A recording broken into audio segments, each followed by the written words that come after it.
Don't do politics on childrens. If గవర్నమెంట్కి అయినా సూచన చేసుకుంటే మేము సానుకూలంగా వినడానికి సిద్ధంగా ఉన్నాం. బ్యాక్వర్డ్ క్లాస్ వెల్ఫేర్ తెలంగాణ మంత్రిగా మిగతా ఎస్సీ ఎస్టీ మైనార్టీకి సంబంధించినటువంటి గురుకులాల్లో కూడా మాకు ఒక విద్యార్థి నాయకుడు కాబట్టి నేను మరీ కోరుతున్నా, ఆ యొక్క ఈ గురుకులాలు లేదా వెల్ఫేర్ హాస్టల్స్ నిర్వహించే సందర్భాల్లో ఎక్కడ ఏ సమస్య ఉన్నా దయచేసి ప్రభుత్వం దృష్టికి తీసుకురండి. పరిష్కారం కాకపోతే అప్పుడు మీరు తప్పకుండా మీ పోరాటం చేసి హక్కుంటుందనే మాట మనం చేస్తాను.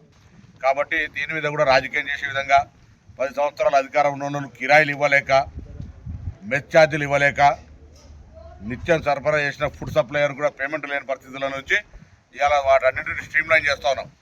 భవిష్యత్తులో గ్రీన్ ఛానల్ ద్వారా పేమెంట్స్ చేస్తాం, క్వాలిటీ ఆఫ్ ఫుడ్ ఇస్తాం, వాళ్ళకి సంబంధించిన అన్ని రకాల బట్టలు పుస్తకాలతో సహా అన్ని రకాల టీచింగ్ రిక్రూట్మెంట్ చేసినాం, ఫిజికల్ టీచర్ను పెట్టినాం రిక్రూట్మెంట్ చేసి. సో వీటన్నిటి ద్వారా కూడా సమస్య లేకుండా చేయడానికి స్టేట్ కలెక్టర్స్ కాన్ఫరెన్స్లో కూడా చెప్పడం జరిగింది. సో వీటన్నిటి ద్వారా మేము ఎప్పుడు కూడా కన్సర్న్ ఉన్నాం. Don't do politics on children's.